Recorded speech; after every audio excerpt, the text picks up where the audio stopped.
Hi there, I'm Joshua Finn from J&H Aerospace, and this is Elastic Launch Glider Review 2020, installment number 3. So today we're doing the Retro RC Scholastic.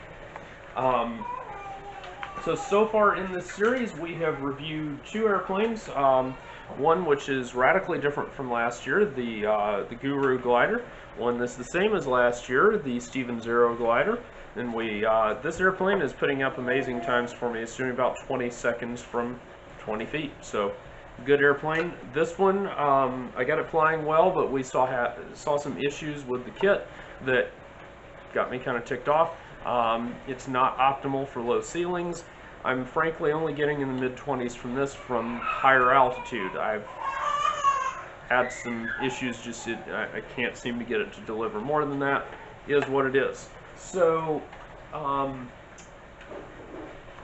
of middle of the road for, in comparison to that, is the Scholastic. So this is last year's Scholastic, which was unchanged from, I think, 4 or 6 years ago. I don't know. I think it's 4 years ago, the last time Elastic Launch Glider was in Science Olympiad, and so they have been able to kind of retain that. So, I think the only change for this year is clipping the wings. I think that's the only change they've made. We'll see.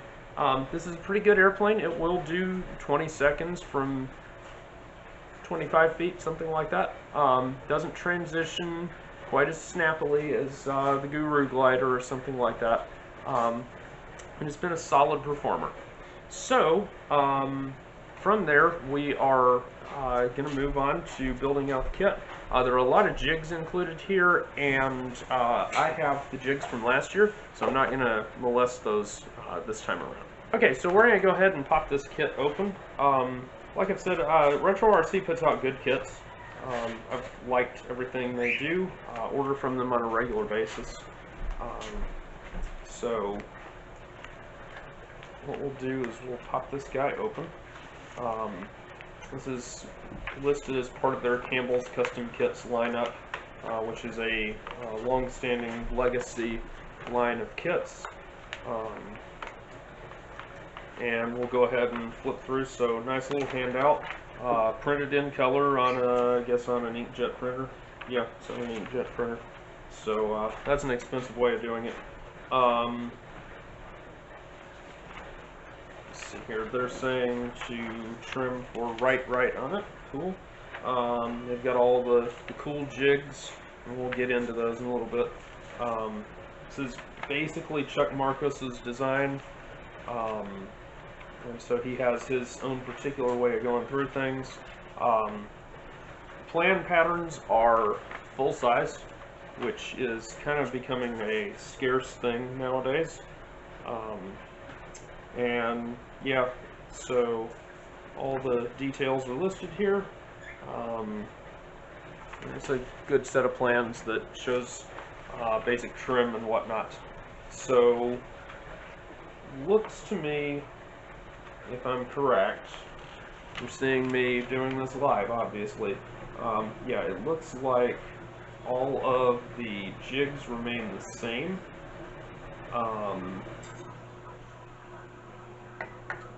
One, the wing root sanding block. Yeah, I'll use the one from last year because it's got that strip, and I'm just trying to remember why I put that strip on there.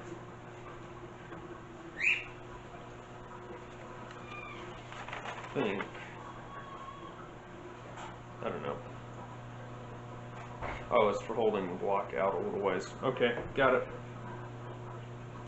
Alright. So, let's build it, because it's a piece of cake.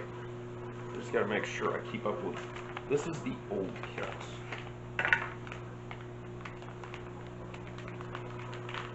So, let me make sure I keep track of which one's which. Putting that up there with the old plane on top of it. Now, these airplanes, of course, are, they include enough parts for 2 airplanes. It's a $35 kit, so it's not cheap. And then they include 3 wing blanks. I kind of wish they would include 3 fuselages, because this is frankly one of the few kits this year that has a balsa fuselage. Most of 3 of the kits this year, ours, Guru's, and Freedom Flight's, use full carbon fuselages. So take that for what it's not really worth. Anyway, very interesting here. Okay, so the wing on the top has retrorc.com. I'm not going to use that one because I'm not. It's pretty cool engraving. It has the year 2020 on there, so you know which year it is and all that. You've got 3 different blanks. I'm going to be generous to the folks at RetroRC. I'm going to pick the lightest one.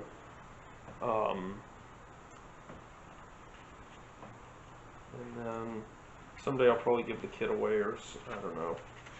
I keep these things around because it's cool to have them to refer back to and all that jazz.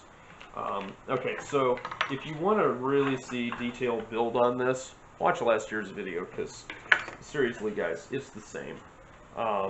You see the wing is a little shorter. Once we add dihedral, that difference will become apparent. But, so yeah, hardware pack here. Let's stick that aside and just leave it alone. I will pop one of the fuselages out of here. These appear to be made from decently hard wood, not extremely.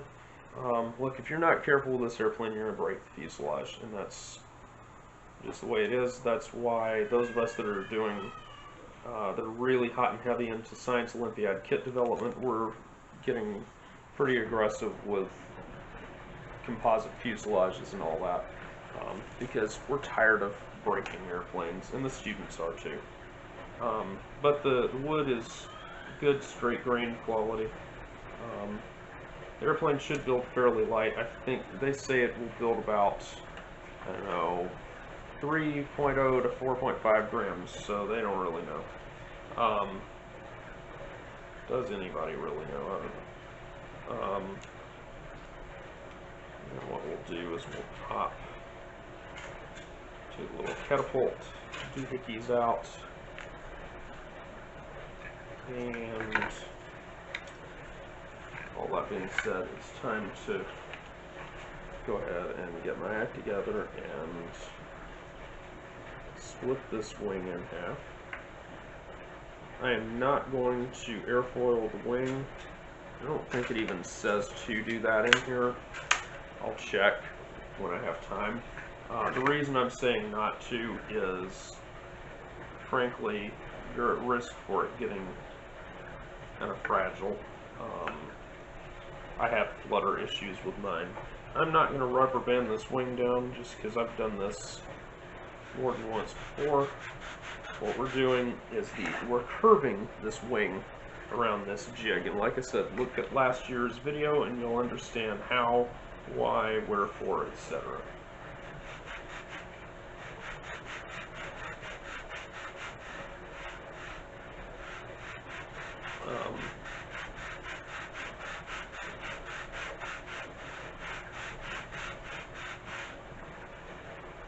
Here's somebody probably thinking in the background, wouldn't it be cool if J&H Aerospace started supplying these rigs for sanding dihedral on our planes? Not happening anytime soon, I'm afraid. But anyway, if you look real closely, you can see that there's now that concave curvature there, and that's how you get that.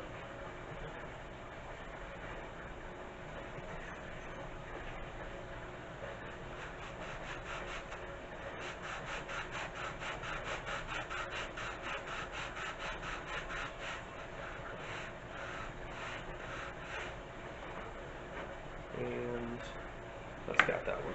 Alright, I'm going to go off camera for a second, read the instructions to remember how to join the wing. So what we're going to do is I'm going to grab some of the strapping tape right here, just like I did last year with this plane. so we clip this wing down here. I'm going to throw parchment paper under that.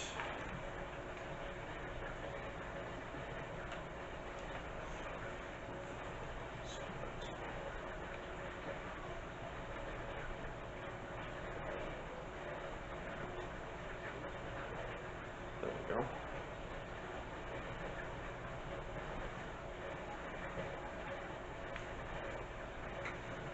If you can't tell from the perspective of the jigs and whatnot, I really love this kit. I enjoy building these. The jig situation is phenomenal. Retro RC has, in terms of the free flight kit industry, I think at the moment they probably have got, they are just killing everybody else, including me, on the quality of the jigs. The problem with that, however, is when you put that kind of resources into designing your jigs and whatnot, that basically turns your production line into the Queen Elizabeth. You can't change direction easily. And so that's why, as cool as this airplane is, it is starting to get quite long in the tooth.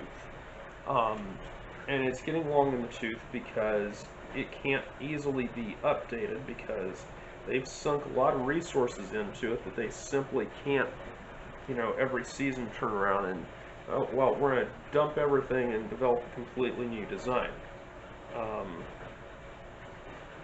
That's one of the things that I try to follow, is that, yeah, our stuff doesn't have the fancy jigs, but I don't want to ever become so top-heavy with how a design is set up that I can't easily change to deal with technology. That's my take on it. Particularly for Science Olympiad, I think that's something you have to watch out for, is the rules are going to change every year. Every year. And I have put a lot of development resources into gliders, so has everybody else. And at the end of this season, after Nationals, it's done. It's going to be at least 2 years before we see gliders in Science Olympiad again. And the good news is I have a whole product line of gliders, and I'm cool on that. Retro RC has a whole line of gliders too. You should check them out; they're pretty cool. But we put all this resource in, and then at the end of this year, it's going to be something else. So, if you were looking for a fatalistic commentary, you just got one. On a happier note, man, that's a sweet looking wing. Now, let's see, we'll pop a pylon out of here. Every time I do these reviews, I'm like, I'm not going to spend all this time on the review, and then I make a liar of myself. And part of the reason on ones like this is just such a cool kit. What we're going to do is we're going to set this pylon on top of here, and I'm sure I missed something in there about how to get the pylon exactly straight up and down.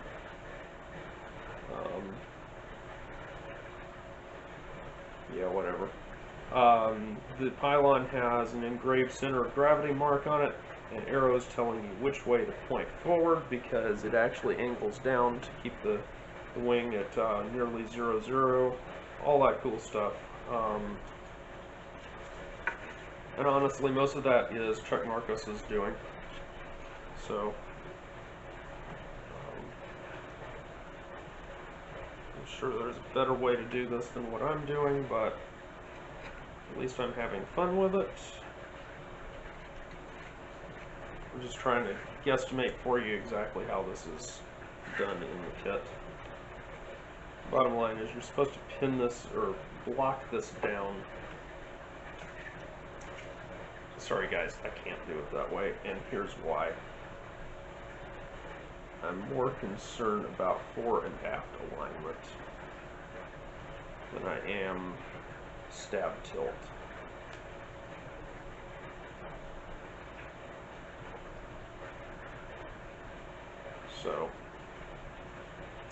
with apologies to the good folks at Retro RC, I'm scrapping that part of your instructions and substituting my own. It is, after all, my personal building style that is at issue.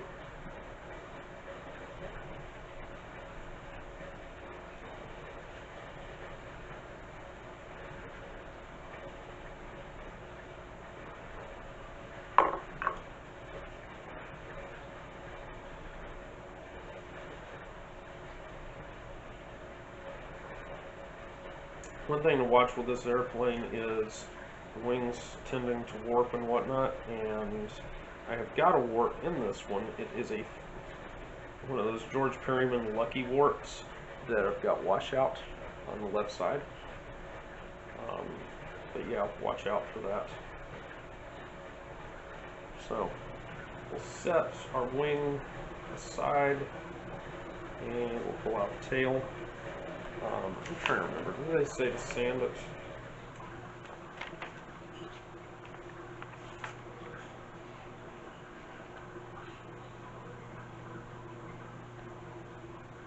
They do say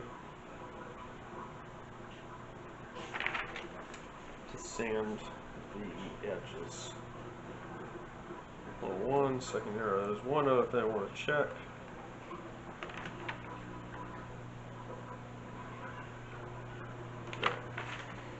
Right trim. Sometimes I'm a little slow. What else is new?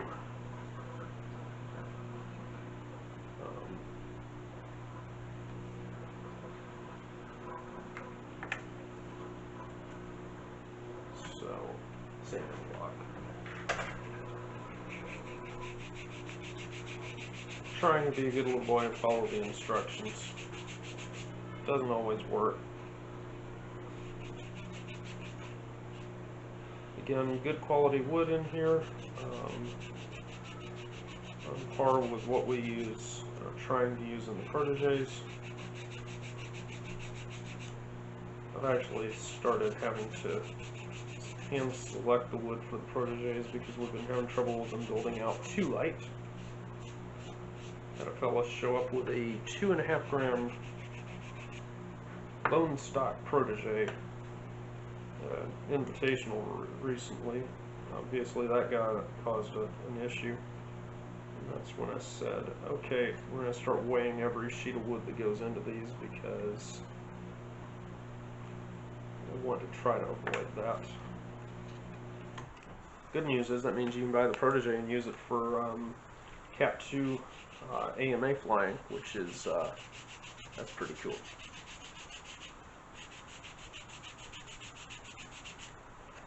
So build a protege, take it to Kent, and win. Maybe not win, but you'll at least be competitive.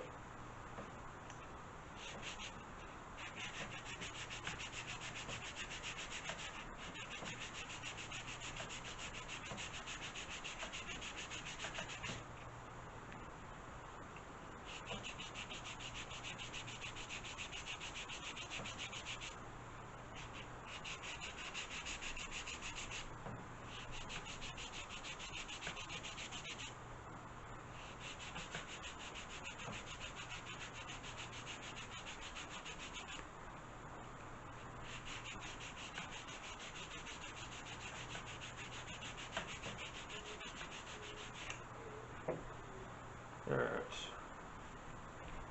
I think that's about as much sanding as is intended for it.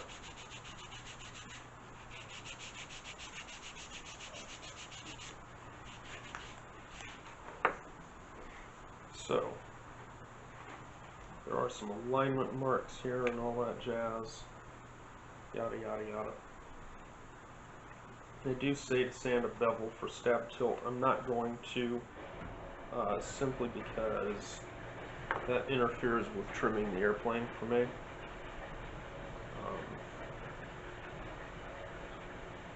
just does not work out real well for my trimming methods. Alright, so stab is glued on. I'm trying to remember if they say to put any rudder offset. I seem to remember I needed some rudder.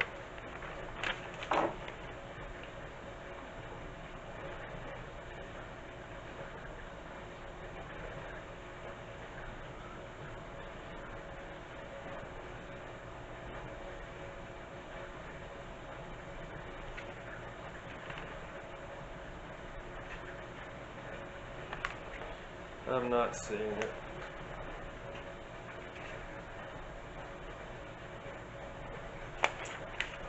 Got it. I glued this on in the wrong order. They say to lay this on the side and glue this pin on there so it's centered on top of the fuselage and all that jazz. I'm not doing that.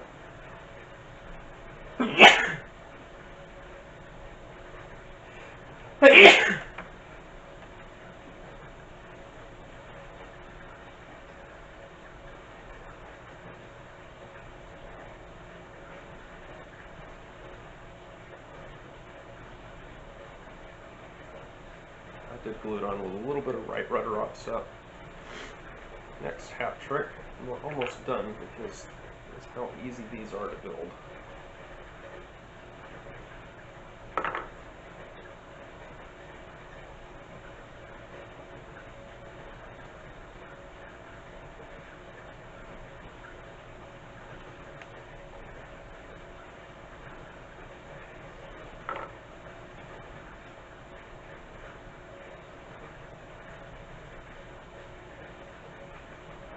And if you glue a earplug to the front, fuselage is much less prone to breaking.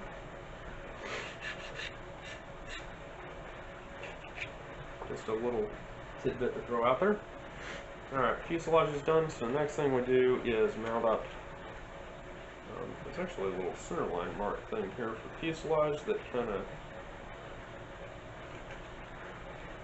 Actually, that's as far back as you are able to go with it, I think.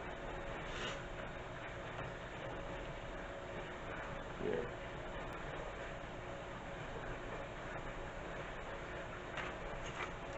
So I'm going to put mine on here based on where it wanted to be last year.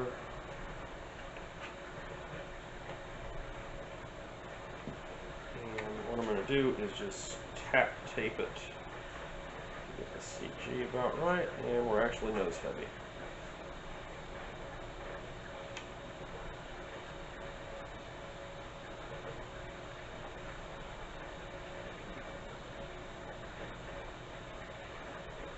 Now they give you a nice balancer for this.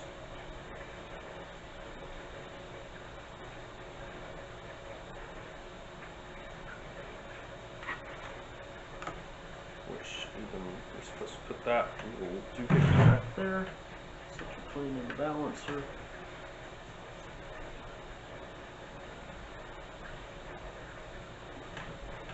Except you have to tape the back of it down to get that going on. Anyway, we're slightly nose heavy.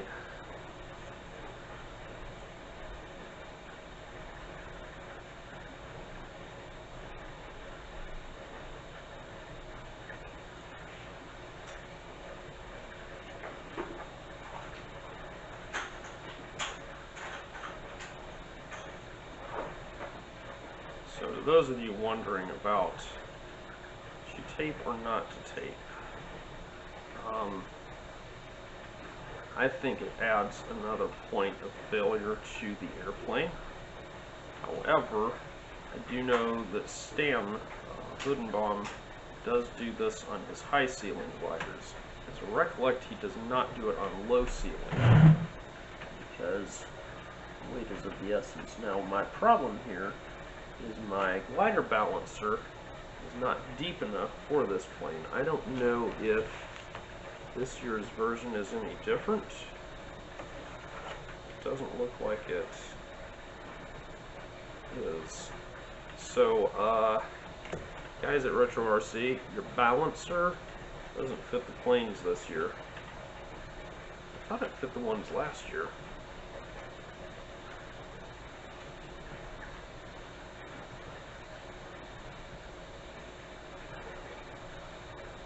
Nope, it doesn't. Ding.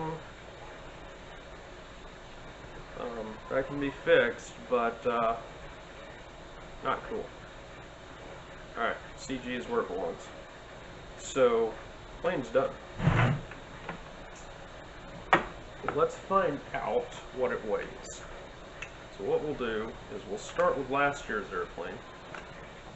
All of us except Freedom Flight were overweight last year, just for the record. Something interesting to consider. So last year's plane is 4.6 grams, which is roughly what they said last year. This year's plane is 3.9. Now remember, I selected the nicest piece of wood. I did not select the lighter of the two tails. This is a real pretty sea grain here. But yeah, there we go. If you ever wonder how proteges are made, look in that space right there. And that person right there. I cut them, she packs them. Alright, now, back to the topic at hand, which is test gliding this airplane into no man's land over there. So it's 3.9 grams, so a little on the heavy side. It's the heaviest of the ones I've tested, other than the Super Protege. Actually, no, we've got one of those that's lighter. And thunk. Tail heavy.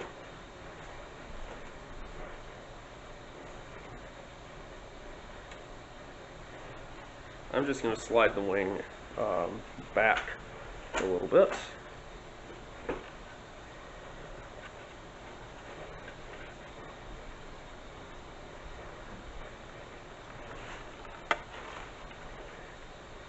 One way to make the tape let go.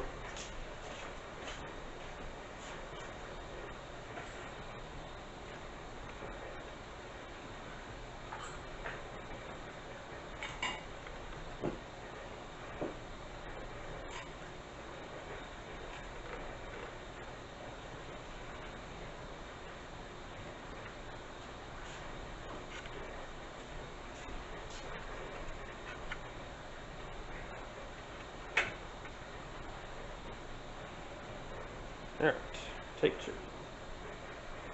Oh, there we go. Beautiful. Beautiful. So, where are we? As always, I'm going to do some flight footage of the airplane. But what I can tell you, in the current lineup of stuff out there, for an all-balsa glider, this is the ticket. It's an amazing machine. I'm very pleased with it. That being said, it is an all-wood airplane. So, build's light. If you take your time, sand the wingtips a little, you can probably get this thing down really light. So from like 2/3 span outboard, you can probably shave some weight off there. The tail surfaces can be sanded almost paper thin. Not going to hurt anything. I've done that.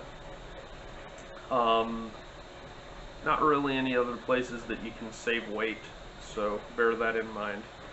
The removable wing, of course, is awesome, especially for traveling to contests. You mark where your wing goes, take the tape off, the plane packs down real nice. That's great for storage, great for preventing warps and all that jazz. So, cool stuff there. Flip side, it's all wood airplane, so it's fragile. Compare it to Guru Glider or any of the others out there. It's going to suffer. But it is a fun flying airplane. It's got a good pedigree. These have been nationally competitive in the past, and it's a nice design. You're not going to be disappointed in the flying. You will, however, find that if you're going for really high-end performance, above 25 feet, this airplane is going to struggle. It will flutter. I know that from experience with last year's. It won't flutter as easily because it's got 2 centimeters less fan, but it's still going to start fluttering, and that's an issue. Trimming the airplane is just like any other, so I'm not going to do trimming stuff on it. It is what it is. You do the same trim as any other airplane, and you get a nice flying plane. Like I said, builds out decently light. You know, you're at a gamble as far as what kind of wood you're going to get with any kit. Ours, anybody else's. So there is that to be considered. but it's within the spectrum of good weights for an airplane. The quality is outstanding, having no complaints other than that the CG, the balancer, being the cutout being wrong on that. But everything else is a-okay. So, thumbs up on the Retro RC Scholastic. I think it's a very good airplane to try, play around with. Just bear in mind it's a little more fragile. And you actually could mitigate that by, oh, I don't know, buying a tapered carbon fuselage from some manufacturer out there and stick an earplug on the front end. I don't know who that would be. Hi, I'm Josh Finn. This is Hope. We are J&H Aerospace. If you like this video, hit the like button. Also, how about subscribe to our channel and check out jhaerospace.com for new free flight products and all of the tooling that you'll need to build them. Thanks for watching.